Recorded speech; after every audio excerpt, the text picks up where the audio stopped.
Good evening. Thanks for joining us. Saanich police say the victim of an alleged assault on Quadra Street last week has now died of their injuries. And the charge against the suspect has now been upgraded to murder. Corey Sidaway has more. Here at this apartment on Quadra near Mackenzie in Saanich, neighbors tell me that two workers got into a fight on Friday, a fight police now say turned deadly. I asked one of my neighbors, she was saying like there are workers here, like a kind of maintenance, like a painting kind of, and they get fight, but I don't know what reason.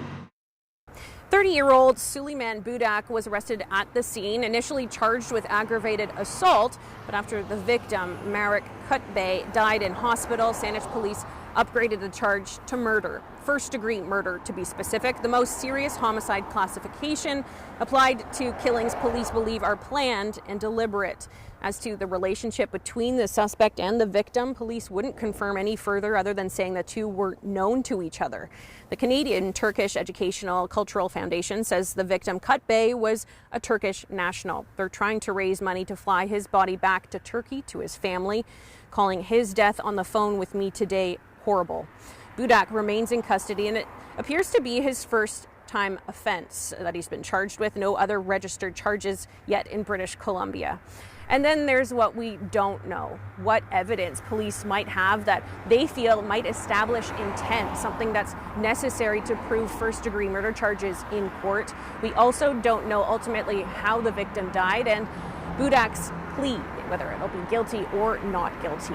Ultimately, all those details will come out through the court process as it kicks off. Budak's first appearance is July 22nd. A Comox Valley woman fighting breast cancer has been told the province won't cover a drug that would improve her chances of survival. The 6 doses would cost $24,000, and as Dean Stoltz reports, the woman is forced to find the money herself.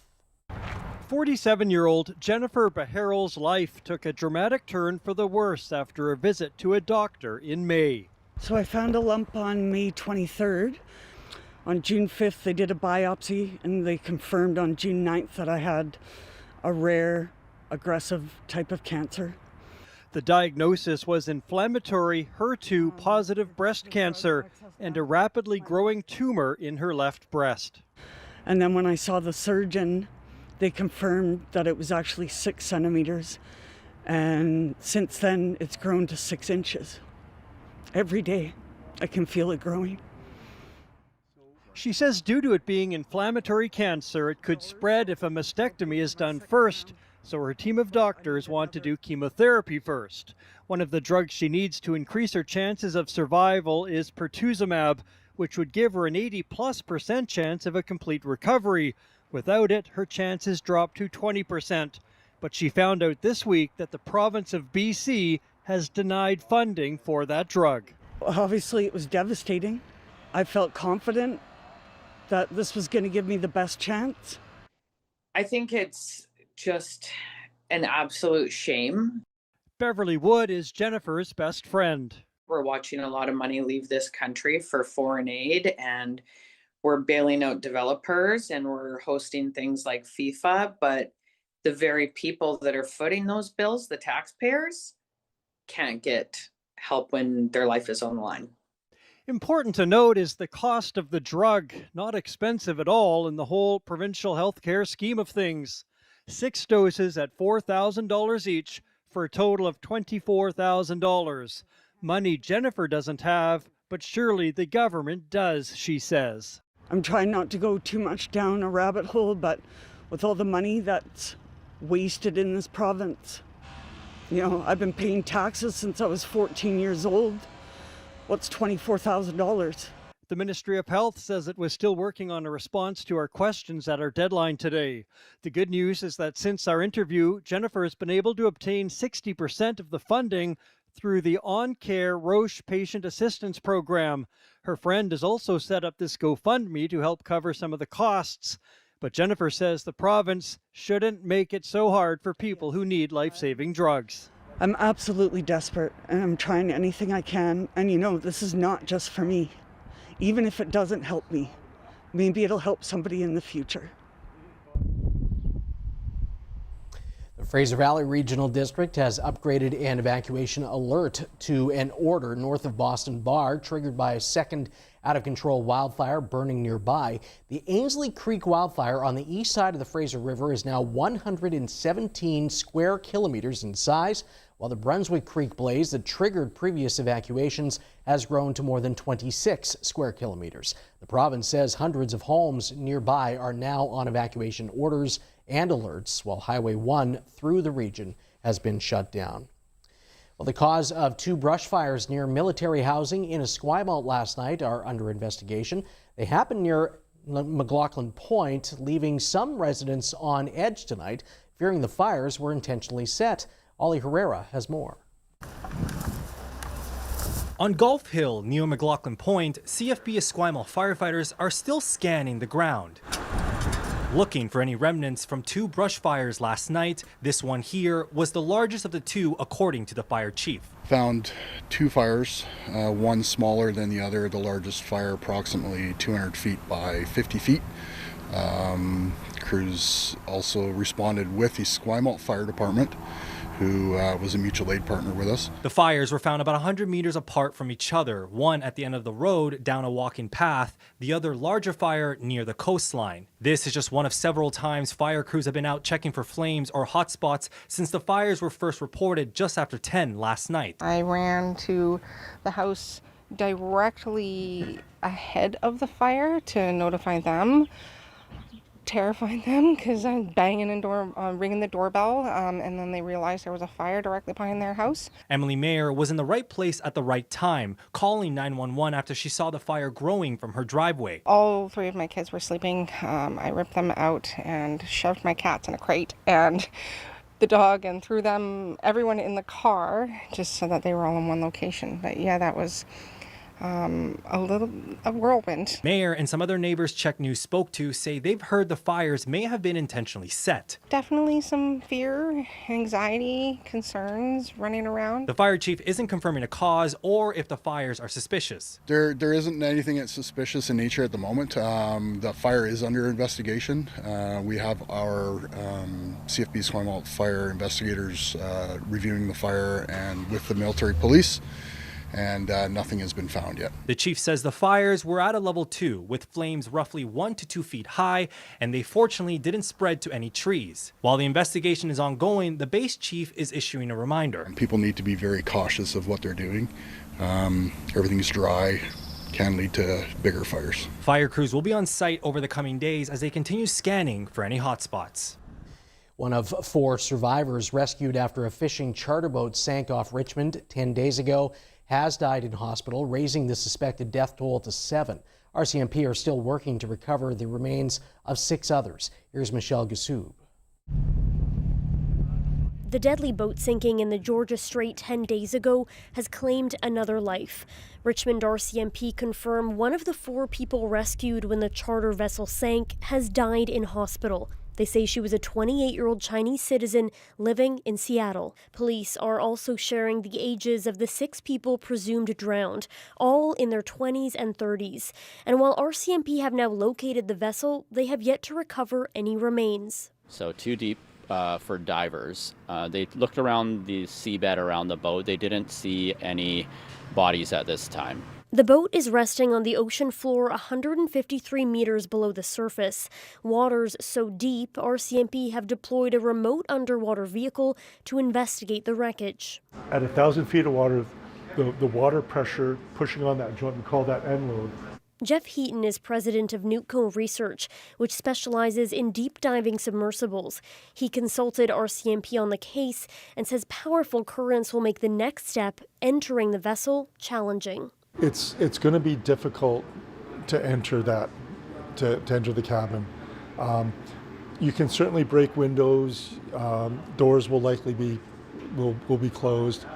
Given the poor visibility and the current, that would be a very, very difficult task. But he says the vessel is upright, so bringing it to the surface may still be possible. Getting this vessel back would be important because, yeah, we're going to learn something and maybe save a life down the road. A critical step in determining what made a day on the water turn deadly.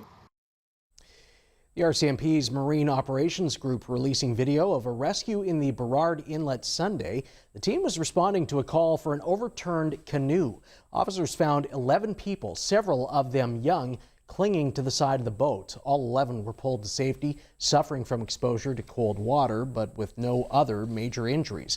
Police are reminding boaters that life jackets can significantly increase survival.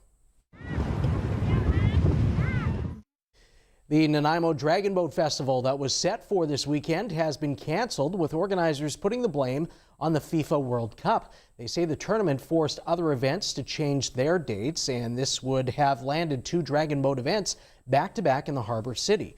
They also cite the economy and low turnout as other factors. Organizers are vowing to see the event, which has been in the city for 23 years, return next year. A 76-year-old tradition that the petition is suggesting is time to revisit. Canada's tradition of providing a residence in Ottawa for the official opposition leader is being challenged by someone on Vancouver Island. Carol Berman of Saanich has launched a petition calling on the federal government to stop funding the private residence known as Stornoway with taxpayer money. Built in 1913, Stornoway has been the official home of the opposition leader since 1950.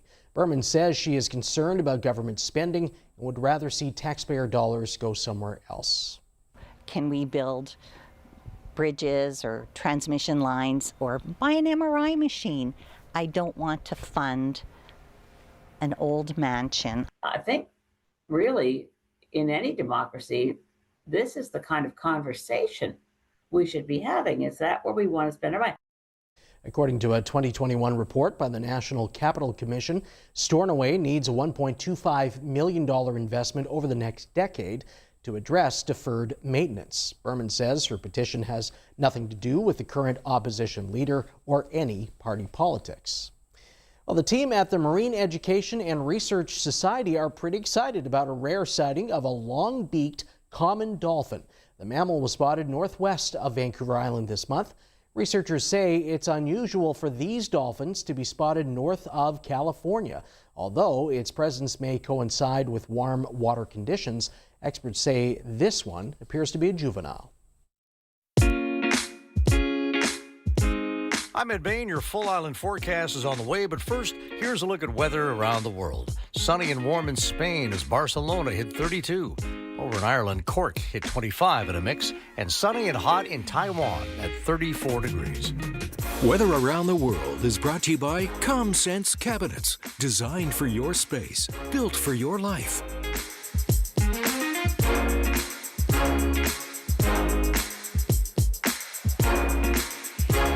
This CHEK program is brought to you in part by Ruyo Rug Washing by Loverrug.com. Fall in love with your rugs all over again.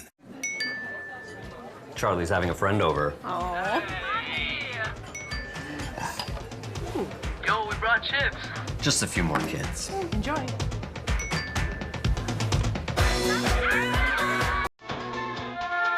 You know we can see you, right? Teens might not care if you protect your home, but we do. Claims-free homeowners save more. Just one of many ways TD Insurance helps you save. It's how we're making insurance more human. Did you know BC's laws require trees are replanted where they've been harvested? That's why BC is a world leader in sustainable forest management and environmental stewardship. BC plants 3 trees for every one that is harvested. Today, 9 billion have been planted. If not forests, then what? Every child on Vancouver Island deserves the chance to live their dream. What a hit! A home run! With your support, the Canadian Tire Jumpstart program builds more than a game. We build a community. When local kids can play, we all win.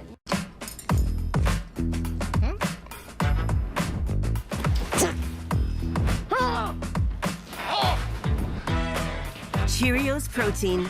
12 grams of tasty protein with milk to start your day. We're very grateful to have Caring Company. We wouldn't be here without them, I don't think. They keep us on our feet and in the house. And we've had several drivers, and every one of them is just lovely, and they're so helpful. Like when Jenna comes, she doesn't just rush in and clean the house and go. She sits and has a little chat with you, and it's kind of nice to have somebody that's kind of a friend too. They're just really nice people that we're really pleased that we've got in touch with them. is a great time to help you set goals to help you reach financial success. Maybe you want to reach that success by making a few updates to your home. Or anything else you've been dreaming of accomplishing. A Capital Direct FlexiLine can get you there. How would you use $80,000, $280,000, or even $2.8 million? For your best financial health, choose FlexiLine Fitness from Capital Direct. Call us today. CapitalDirect.ca. Being local is unique. We started the organization 14 years ago in Greater Victoria. By supporting local businesses and organizations, we're keeping money in our community, and we will thrive as a result. We're the go-to place for all things local.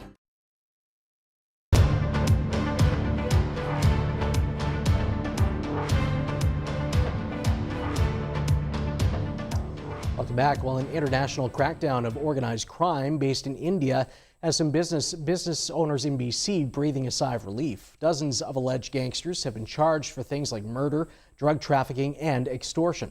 Here's John Hernandez. It was really hard time for us. Sanjay Bajaj just wants business to go back to normal. 3 of his restaurants have been shot at over the past year. Each time, demands for cash followed. We need the $1 million.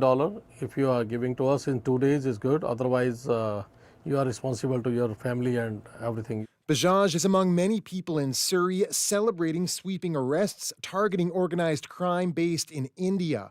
RCMP, the FBI, and other police agencies have announced charges against 36 suspects, including Bishnoi gang leader Lawrence Bishnoi and his North American leader Satinderjeet Singh, a.k.a. Goldie Brar, who is still at large. The crimes include murder, shootings, and extortions committed in BC and abroad. Yes, this is the good achievement for the system because they are failure for last 8 months. 24 people have been arrested, 3 in BC with alleged ties to drug trafficking. Indictments claim Kingpin Ravinder Danda smuggled truckloads of cocaine and methamphetamines into Canada while based in White Rock.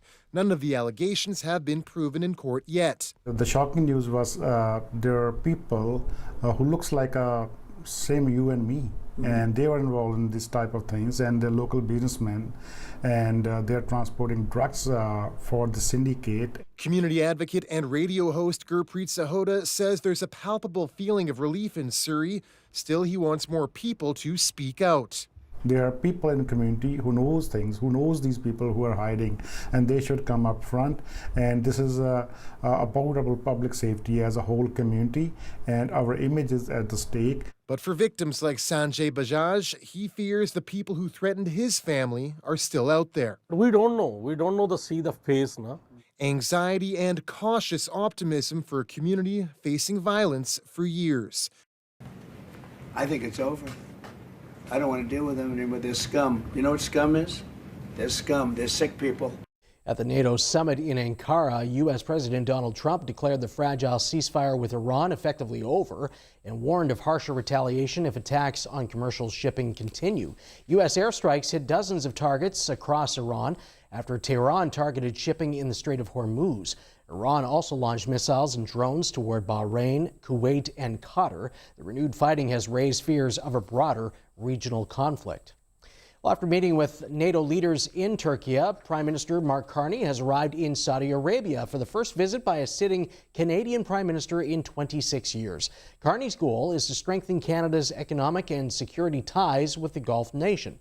The trip comes after relations recovered from a 2018 diplomatic dispute sparked by Canada's criticism of Saudi Arabia's human rights record and treatment of activists. Congratulations to the nominees. The nominations for the 78th Emmy Awards were announced today. The Pit leading with the most nominations, including Noah Weil for lead actor in a drama series. HBO's Hacks garnered the second most nods. Martin Short and Michael J. Fox were among the Canadians nominated. The 78th Emmys will be presented on September 14th. What do you mean? Canadian singer Justin Bieber has been named as one of the co-headliners for the World Cup final halftime show, along with Madonna, BTS, Coldplay, and Shakira, who actually released the official World Cup song. The halftime show is only scheduled for 11 minutes. The World Cup final will be played July 19th in New Jersey. I'm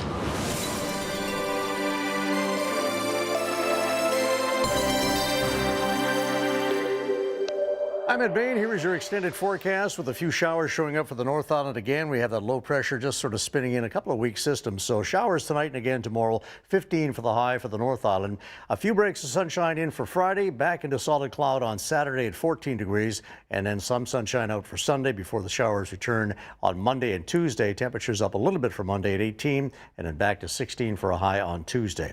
Central Island, little unsettled here for the next couple of days as well. Thursday, Friday has a 30 and 40% shower chance. Temperatures just shy of the 21-degree normal for this time of the year, and we're below after that for Saturday as well with a mix of 19, but above for Sunday, Monday, Tuesday. Temperatures getting as warm as 24 by Tuesday in a mix of sun and cloud for the Central Island. And for the South Island, our temperatures will be just a little ahead of seasonal tomorrow as well. So it's a mainly sunny 22-degree day for us on Thursday. We're cloudy to close out the week, and then a mix of sun and cloud will start for the weekend. Saturday, Sunday, Monday, Tuesday, all in the mix as well. Temperatures at 23 Monday, 24 for highs on Tuesday. Canadian dollar was up to 70.55 US. The TSX fell nearly 337 points. The Dow lost almost 577. The Nasdaq added about 52. Gold in the red, $75 an ounce, and oil increased 308 to 73.52 a barrel.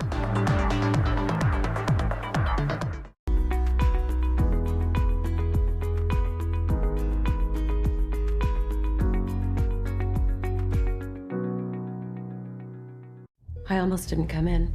I wasn't in distress or anything, just felt like something was off.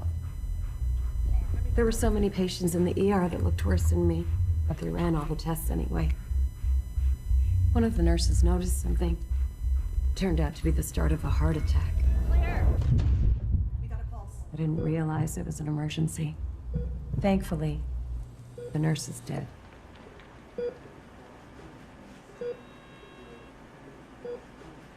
Live viewing on the big screen, live entertainment, and free family-friendly programming. Experience the Summer of Soccer in downtown Victoria. Catch the action at participating bars, pubs, and community events until July 19th. Visit dvba.ca/Summer of Soccer. Lotto Max now has more chances to win? Oh yeah, like up to 90 new prizes of $100,000 on every draw. Yeah, right. And aliens exist.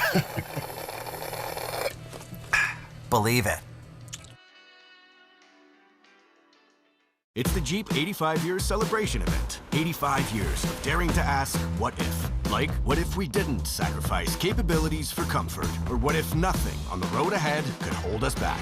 For decades, we've chased every what if. Why? Because we can. Right now, get up to $7,500 in total incentives on the 2026 Jeep Compass. Or get 0% financing up to 60 months on the 2026 Jeep Grand Cherokee. Plus, eligible owners can get $1,850 in anniversary bonus cash on all Jeep models. Welcome to Incredible Home, Victoria's trusted custom closet experts since 1982, where closet design is both science and an art. Serving Victoria to Parksville. Incredible Home. Live life incredibly. This is my home, my room, my Teddy's favorite hiding spot, my super secret hideaway. This is my home, where I grew up, where I learned, where I figured things out. This is my home, full of memories, full of love. And now my home is ready to be someone else's. I know that selling your home is an emotional time, but people are my priority, and I'm here to guide you through the process. Now's a great time to set goals to reach your financial success. Maybe you want to make a few updates to your home. Or anything else you've been dreaming of accomplishing. How would you use $80, $280, or even $2.8 million? Call us today. CapitalDirect.ca.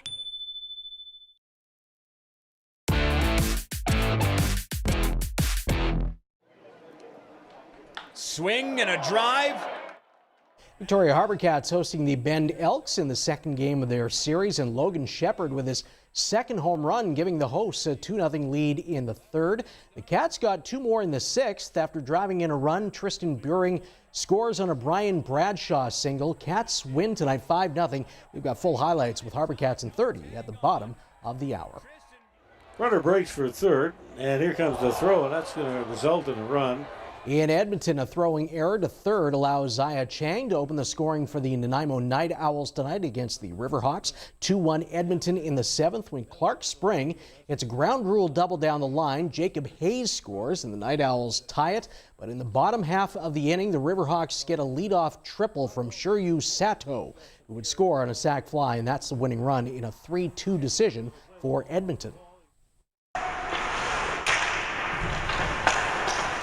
Well, tough news for North Vancouver's Connor Bedard and the Chicago Blackhawks. The star forward is set to miss 4 months after getting surgery for an injured shoulder that happened in Vancouver last week during a skate, and it was captured on the live rink feed where Bedard was seen clutching his arm as he went off the ice. Bedard is a restricted free agent right now. Well, in August, Triathlon Canada will be holding the National Championships here in Victoria, a quarter century since the event was last held in the capital. Here's Eden Chipperfield.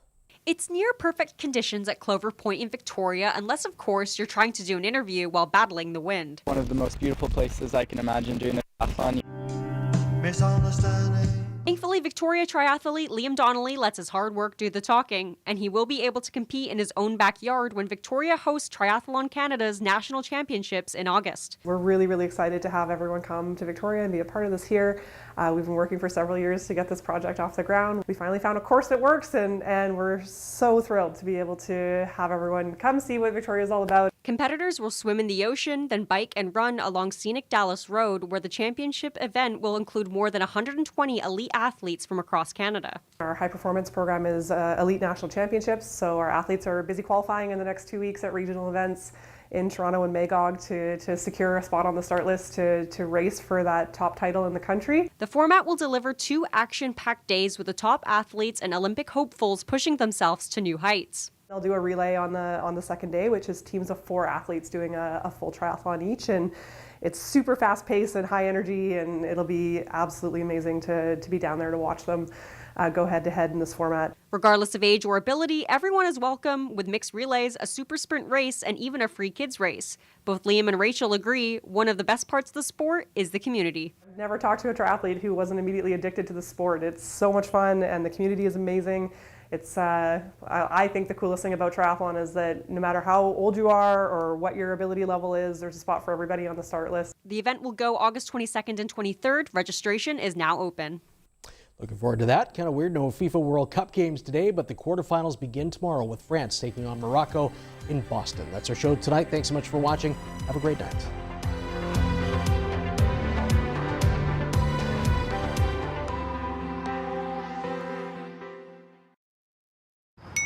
Yeah? Bro, let me in. Party's over, Dennis. Oh!